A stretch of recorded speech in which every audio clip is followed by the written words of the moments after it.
I'm Pascal Heynol, as Sharka introduced me. I'm a senior experience designer and a project lead at USeeds. And USeeds is a digital product agency and service design agency based in Berlin. And I know that user experience means a lot of different things for a lot of different people. And so to give you a glimpse into what I do is basically I try to work in tandem with user researchers and designers, and if we can, engineers, to figure out what the need of people is and how we can design a service or a product to fulfill that need and then push it through and bring it to life and make it good. And over time, I've come to my personal definition or my motto of design, and that is, you can see here, that design is communication. And I'm here to tell you about how I got there and what this means to me. Okay, first of all, since we're talking about design, let's look at what even is design. And I'm not saying what is design by a dictionary definition or some famous designer, but how design is perceived by most people. And maybe you have some other thoughts on that. Obviously, this is just my impression of what I get, but maybe they'll resonate with you, and maybe you'll see something you think as well.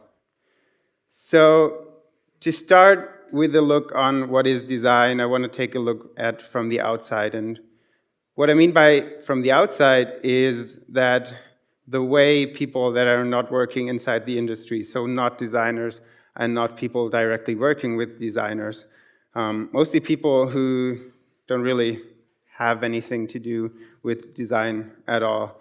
And I do talk a lot about design, obviously, because I'm a designer and I like what I do. And so I get to talk to a lot of different people about this. And it's always really fascinating to me what the response is on what I do. And basically, when I introduce myself as a user experience designer, the first response is, a what?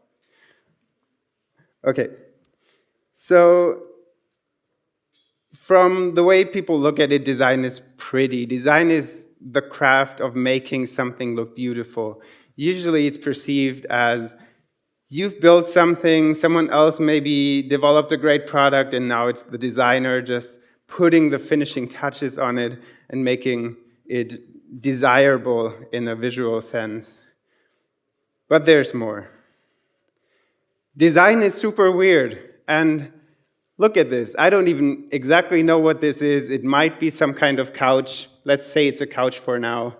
And I do have a couch at home, and it's really comfortable, but no one's going to be saying this is a designer couch, although I'm pretty sure a designer drawed it and made it up and made it all happen. But when you look at this, what comes to your mind is designer piece, designer furniture. That's our association we have with the word design. Then there's the sentiment that design is art. Design is maybe not really purposeful. Design, you would say this sculpture is designed to say something, to have an impact on our society, on our culture, on the way we perceive it in our day-to-day lives. And this is a sentiment that I get often, like, what you do is basically just drawing and making artsy stuff. And then design is really impractical for a lot of people. The example I'm showing you here is a photo from the book Emotional Design by Don Norman. And this is actually a product. It's a lemon squeezer by Philippe Starck. He's a really, really famous product designer. And this is not the most practical way to squeeze a lemon, I would say. That's why it's a really good example for this. But I don't know about you, but I'm pretty sure when you look at this, you would say, this is a designer lemon squeezer. Am I right? Okay, and lastly, design is fashion. And I mean that in two ways. Design is fashion from a perspective that you can design fashion. There's a profession called fashion designer. All our clothes, everything we wear is made by designers. And also, there's this general sentiment that everything any other designer designs is made in a sense of fashion. So it's in the moment. Now it's supposed to be hip. You're trying to go with trends, looking at what visually resonates right now with the crowd, and then moving on. And it may go out of fashion in a few years' time, and then not really work anymore. And while all of this is true, I cannot really say none of this is not right. It's not the way I think about design. And it kind of upsets me because design is really important to me. And I want everyone to feel the same way about my profession, but I also know that this is an illusion and it doesn't really matter if people think about it the same as I do. So now we've seen what, at least I think, the outside world thinks of design. Let's take a look at what the industry thinks, like designers. He looks like a designer, I think. And he has a great idea, obviously, and he's doing his job, pretty hard at work. So what do we think of ourselves as what our job is? For most of us, design is a process. We've even seen some talks about this here. This is the double diamond. Coincidentally, Diamond Ho yesterday gave a great talk about this process in a way how you open your mind on possible products and solutions and problems, then narrow it down to get to the solution you want to try for, then open it up again and prototype and try out a lot of things, and then narrow it down to your final solution. And we repeat that over and over pretty religiously. But then design is a craft. Design is blood, sweat, and tears. Design for us is really exhausting at times, and it's just getting to work and drawing and drafting and working and repeating. And this can be really tough, and you actually have to learn what you need to do. And so for a lot of us, we feel like this guy, exactly, just hammering away. Then obviously design is design thinking. That's one of the main conclusions we have. We draw Post-its, we write on them. Half our day is spent with writing on colorful Post-its. And obviously this is a great way to include everyone, even not craft designers, into the process and opens it up. And so this is a part of design. Then design is deliverables, like wireframes, like flows, like icons, like any kind of screen design, even motion, like all the stuff we, as our day-to-day job, as I do, hammer out just to get the project going. But then there's a really different side of design that I want to have a look at, and design is discussions. And what do I mean by that? This is just one example of a Medium post, and if you're in our industry, you're probably on Medium a lot, on other web forums, and you see tons of articles of people describing why what they do is design and why someone else who maybe calls themselves an interaction designer is really dumb, and that the interaction designer is just looking at a single click of a button, and I'm the product designer, and instead of this stupid guy, I have like this full vision of a product. And then the other one comes along and says, I'm an experience designer, and I think not just of the product, but of the people who interact with them and what kind of experience they have. And I get really confused by this because it makes us forget who we're working for and what we're actually trying to achieve as a group, as the designers, as a collective, and instead focuses on minor details that may not be true because titles don't really define what your work is, but what you make of it.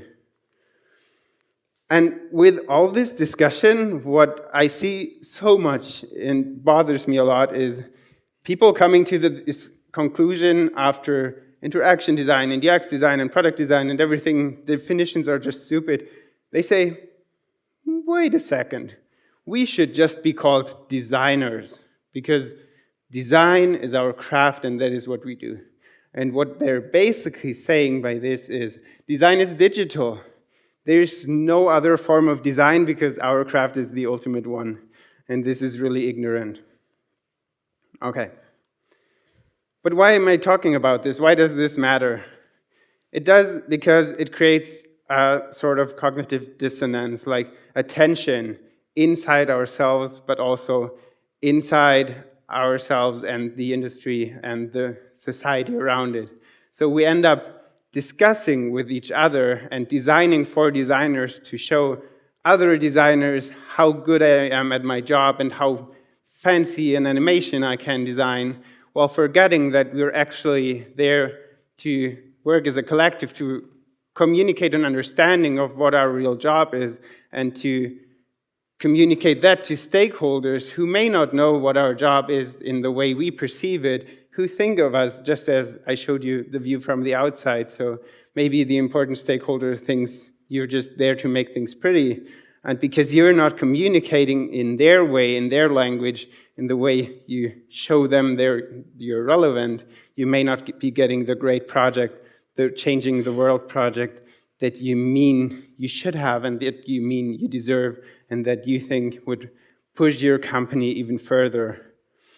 And with all this hammering on about discussions, you may get the sense that I think semantics doesn't matter. And that is not true. I think semantics is hugely important. It's the precise framing of words, the careful choosing what to say and picking the right term for any situation that actually helps us understand each other and get on the same page and move forward and collaborate effectively. I'm just saying that I think these discussions are not the right way or area to focus on our efforts for semantics. And we should rather spend this energy trying to communicate with our users and our stakeholders and all the people that we're actually working for. Okay, so this has been a little rant on my view on the state of design, and I want to share with you my story of how I get to my own definition and then what you can make out of it. And I swear this is going to be really short. So I grew up in the south of Bavaria in a small town called Kempten in Allgäu, and this is me wearing lederhosen. Unfortunately, I'm not wearing them today. May not fit me anymore. And just like probably all of you, I've been really into building with Legos and creating stuff, built like my own race cars with Legos. And this gave me a sense of creativity, but also process and engineering, if you want, that I really enjoyed. And a big influence in my life, even though I might not admit it all that much, has been my dad. And he's a mechanical engineer and avid amateur photographer. And he was really excited about his job, and engineering has been a really important thing in my family. And so he came home from work and told me how they had this great idea on improving the ABS anti-lock braking system that is used in almost every car, and how just they improved the airflow and it made things better, and I didn't really understand what he was talking about.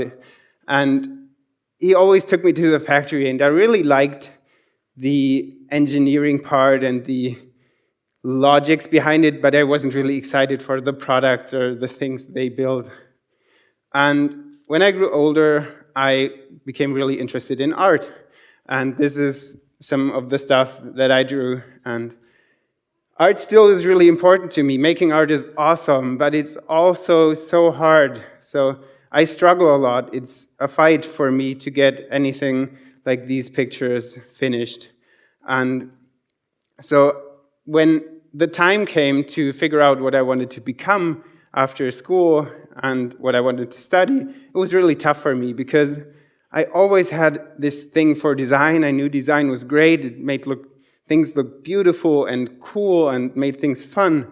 But I also associated, like probably so many other people, it to be art. And art was a struggle, and I could never do art as a profession, so I didn't really consider design. And so eventually, like after I didn't want to get into engineering, I was lucky enough to get into media engineering and do some media technology.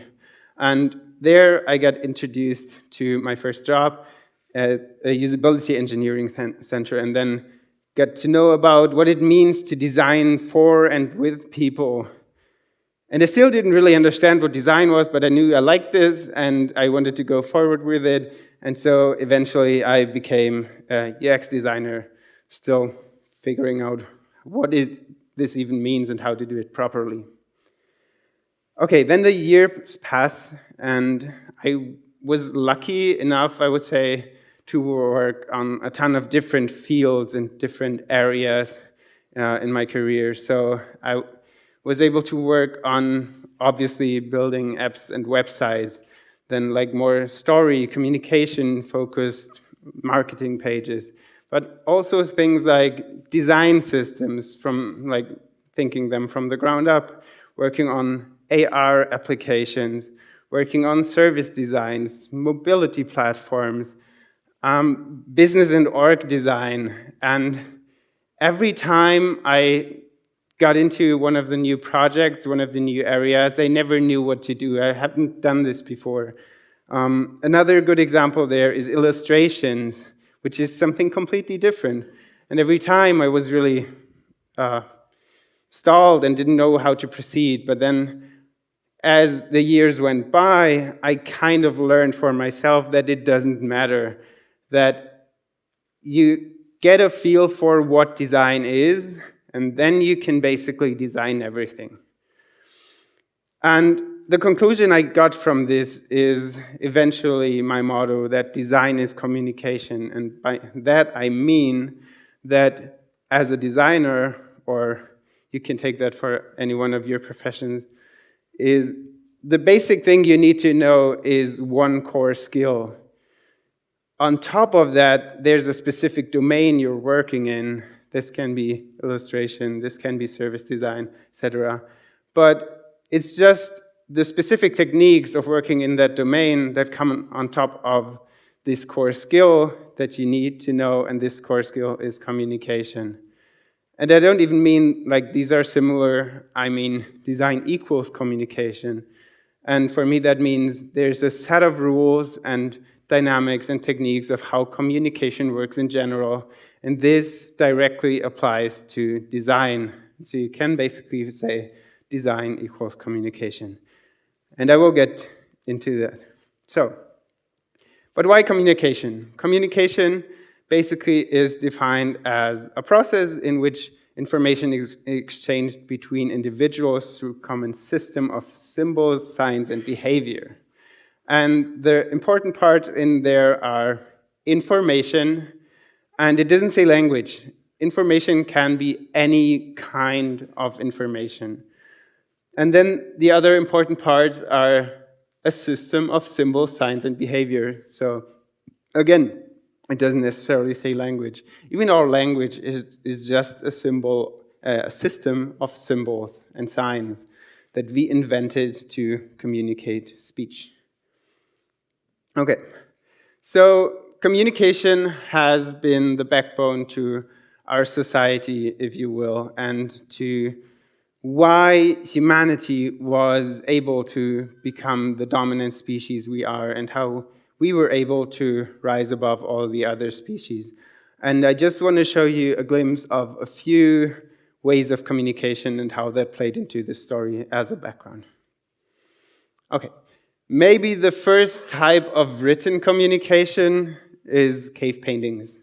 And cave paintings didn't use language. You don't need to use language for written communications. But again, it used a system of symbols to communicate a certain story, a certain piece of information, some information that you wanted to outlast generations and your own life, to help the generations after you gain more information, live and build on that information, and actually improve the society's knowledge as a whole.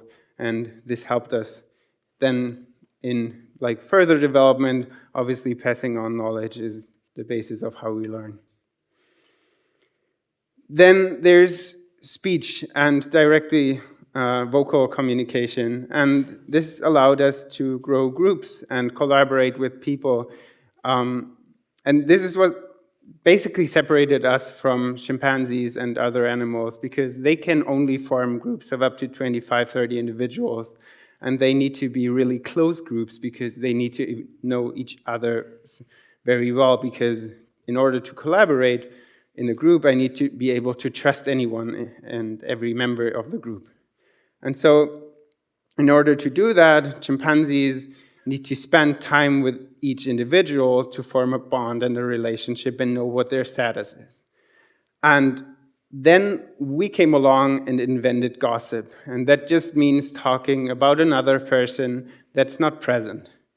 And doesn't mean anything bad, but it enabled us to form an understanding of many more people than we could without it, because we didn't have to spend time with each individual anymore, but we could still know what they were doing, what they were up to, and what their status was in the group. And so we were able to grow bonds of about 1 to 200 individuals, and that's what's called the Danvers Number by Robin Dunbar. And that's kind of roughly described means the number of people that you wouldn't feel awkward joining for a beer uninvited if you met them. Okay, and for our third example, just taking the whole concept of communication even further, was that humanity eventually developed a system of symbols to communicate trust between complete strangers. So enabled us to communicate all over the world and form trading bonds. And this was money. And this also separates us from all the other animals, because you couldn't give this fellow a $100 bill for his banana. He wouldn't understand the value, because money, bills, and coins don't have any intrinsic value within them. They are worthless without the communication that is behind them. So what we did, we started to print the face of a king onto a coin, and that enabled us to communicate that there's an entity that stands for the value behind this thing that we're giving someone else. Okay, but what is actually communication? Communication is really easy, and I'm going to show it to you by this basic standard view of communication model based on Shannon and Weaver. And this is you, this is the sender, and you have a receiver, you want to communicate something to them. And in order to know what to communicate to them, you need to know them in a way. You need to know what message would resonate with them, what would be interesting to them, and what you should actually communicate. And based on this knowledge and this relationship you have and this common understanding, you formulate a message. Then you use some kind of way to encode your message within a certain medium and transmit your encoded message. In this example, you encode it in electrical signals and transmit it over some kind of audio transmission system. And on the other side of the system, there's someone decoding the information and receiving the information. Then there's some noise. There could be different things in general to decrease the quality of the transmission. And ideally, the other person knows how to decrypt the message you send it and understands the message. And if all that works properly, you get what's called successful communication and achieve a change of behavior by the message you communicated. Okay. But when we look at communication, there's certain levels of problems we have to deal with. And let's break it down into the technical, semantical, and effectiveness problem. Technical problems means transmission, so issues when sending the money, the message from the sender to the receiver. And this isn't so much an issue now anymore when we think about technical communication as it was back then. Couple of maybe 20 years ago, because right now mostly the transmission works really fine. But then we have the semantic problem. Is the receiver able to understand the meaning from the encoded message? and the effectiveness problem. Does the message resonate with the receiver? Does it actually speak to them and change their behavior? And these problems occur to a number of barriers of communication, and there's many more, especially I left out the ones that are not relevant to us, and I'm just going to show you these 4 that I think are important to us at the moment. And these can be physiological barriers. So maybe someone has bad eyesight and cannot read properly, or has bad hearing and has trouble understanding you, and everything that could be a physiological impairment can lead to miscommunication. Then there's cultural barriers. That's things like different understandings from different backgrounds. So in some cultures, shaking your head means no. In some others, it means yes, and this is just a simple example for cultural barriers to miscommunication. Then there's linguistic ability. Am I maybe using words they don't understand, or speaking in a way that makes it hard for them to get the meaning from the language that I'm using? Am I speaking in a different language than the other one? And general domain knowledge is something that's really interesting. So does the receiver understand the domain of the medium enough to decode the message? So are they able to set up the radio to receive the message, or to work with whatever medium you're using?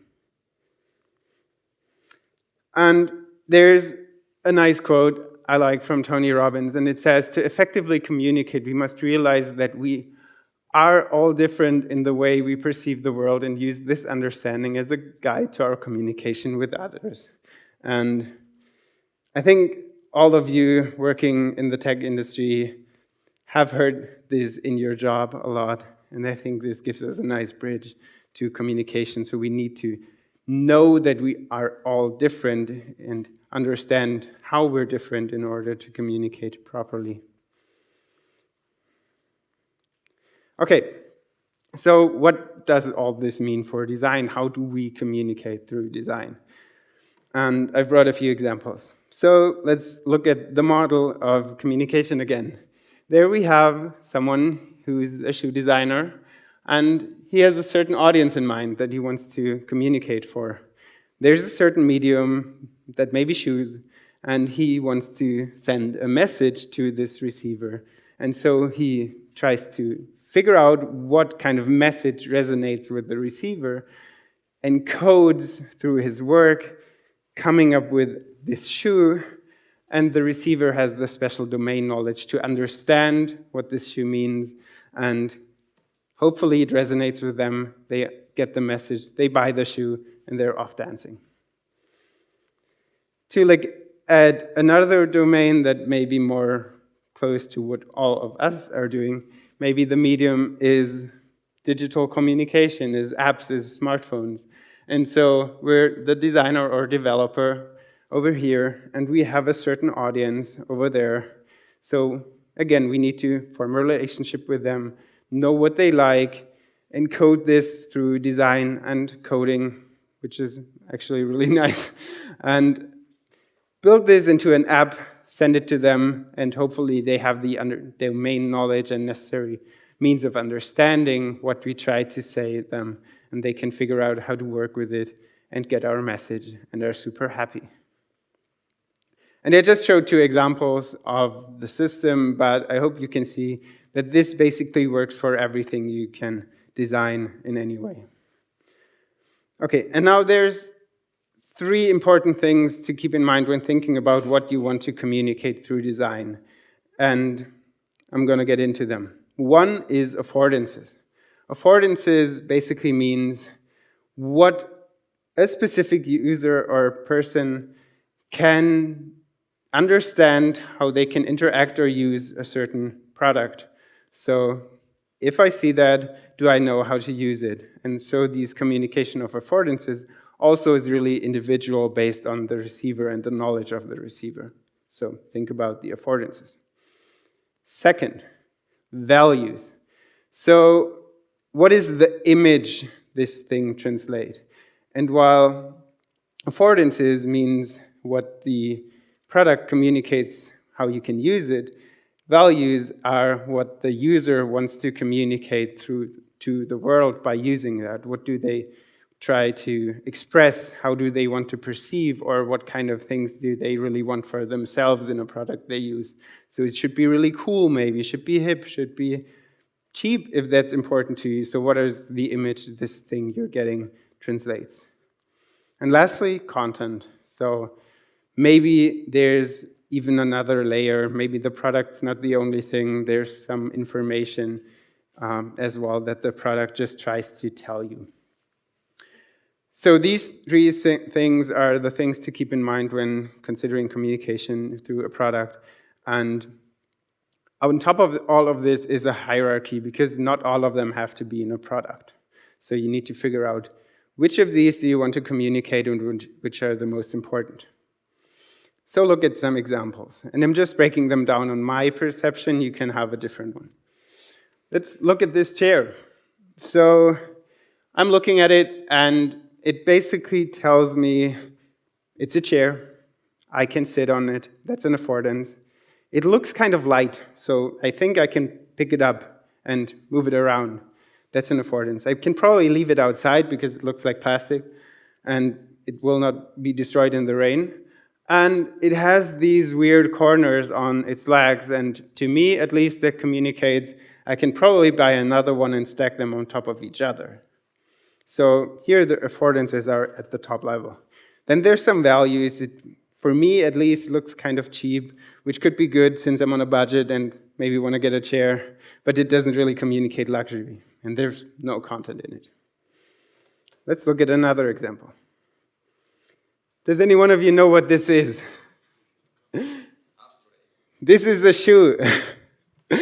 And it might not surprise you that affordances are not the number one priority that this shoe tries to communicate. I would say the number one thing it tries to communicate is values. It wants to communicate exoticness. It wants to communicate luxury. It wants to communicate fashion and style and maybe weirdness in a way, and being step up ahead of other people.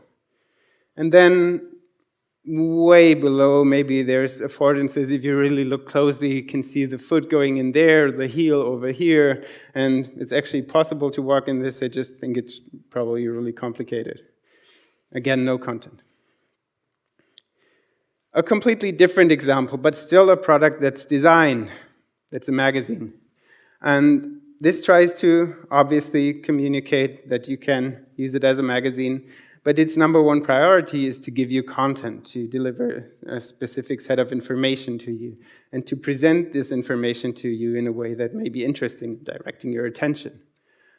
And below that, it probably tries to give you a few values of how it looks, how you look tech forward, how it's a bit stylish, and like some image you want to get from this product that maybe resonates with you and many of us in the tech world.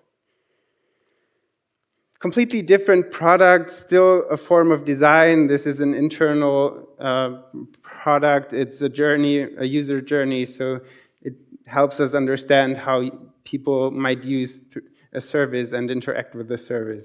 And its number one goal is to communicate content. It doesn't really communicate any affordances at all, I might say.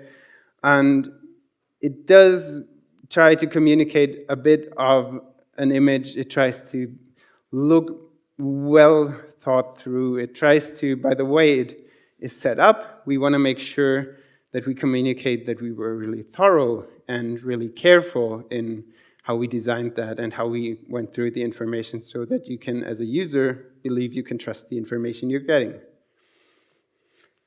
Then this is an app, this Google Trips, and just to get going, for me, it communicates some affordances. There's these 3 dots. I know I can swipe that, but I know that because I'm an expert and I'm a designer myself. And as I said, affordances are based on your individual perception, so maybe that's not clear for everyone. Then the button tries to communicate the affordance of being pressed.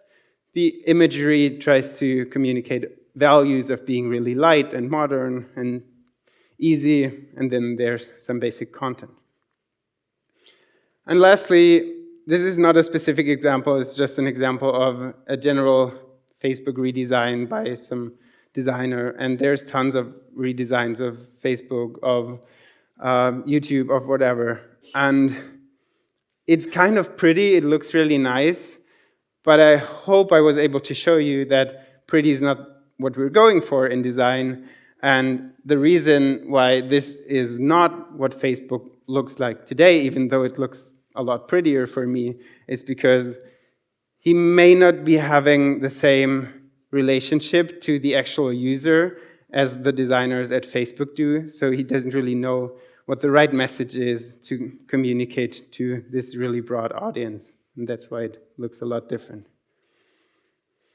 Okay, so common problems really pick up what we heard before with communication problems is the sender isn't skilled in the domain. Like, maybe I'm not really good at my job and don't really know how to encode a message in a specific medium.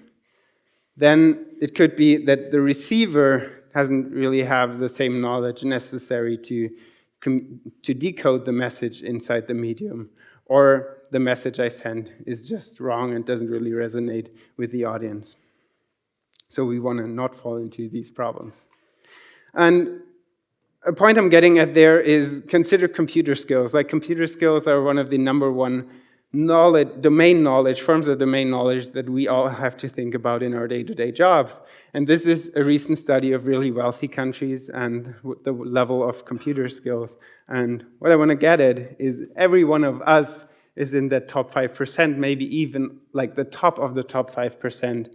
And there's so many people in Germany, in the USA, in all over Europe and the countries we think of being really good at computers that have not even like the below one and none skills to do really simple tasks of maybe replying to an email.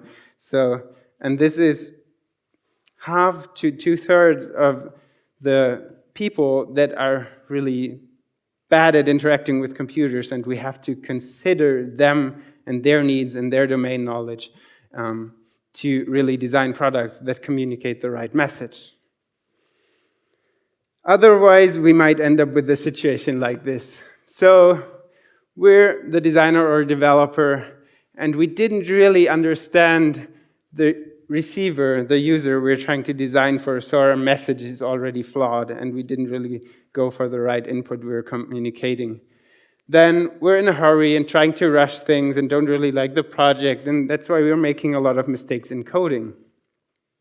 The user may be sick at home, already has a headache, and isn't really concentrated. So he tries to use our product and doesn't really have a chance in their condition and the way you communicate it to them to understand what you're trying to say, and basically gets nothing out of it and is just left frustrated in their already bad state. That's what we're trying not to do. Lastly, I'm just going to do like a really brief chip on communication at work. I'm not really getting into this deep, but communication at work is basically the same thing every time you're having a presentation, every time you're conveying some sort of progress in a project to someone else in your organization. You're designing and communicating as it's the same thing, and you're trying to have a relationship with that person to understand what their motives are, what kind of message they need from you to actually achieve the change in behavior you want from them, which is supporting you in your goal. Just keep all of that in mind. So, to wrap things up, 5 steps of framing communication in your day-to-day and make use of all this knowledge that you hopefully get from that. Number 1 is really the most important of it all. It's understand your audience, and understand your audience in all of the ways I showed you before. So understand their abilities, their physiological abilities, their cultural background, their emotional state maybe, and what they actually need from you to get as a message. Use that understanding and that relationship you're building with your audience to define the message, because you don't want to communicate for your own sake, but to help someone in a situation where they might need you. And so define your message based on that need and that understanding. Then encode the message in the given medium to make use of the domain knowledge we all have. We're really skilled at what we do. We really spend so much time thinking about what we do on a day-to-day basis. So use that knowledge to encode your message. Then send it out and measure reception. See if it actually does what it should be doing. So do the people change their behavior? Were they able to understand the meaning of your message by the message you sent to them? And lastly, figure out what went wrong. Did you send the wrong message? Or did you encode it wrong? Did you make some mistakes there? And iterate your message and your encoding to get better at communicating. And I want to end with a final word to get back to the semantics discussion from the beginning. And I said it doesn't really matter what we're called, but we shouldn't be called designers because that's too general. So what I like is a definition by John Maeda, who's a pretty famous designer, and he framed the term computational design. And that basically sums up our domain really well, because we should know about everything computers. We should know about coding. We should know about some visual ways of communicating through interaction design and through language, because we write in interfaces and use all of that domain knowledge to design great experiences and interfaces. So I would prefer the term computational designer. And I would leave you with a quote by George Bernard Shaw, and it says, "The single biggest problem in communication is the illusion that it has taken place." Thank you very much.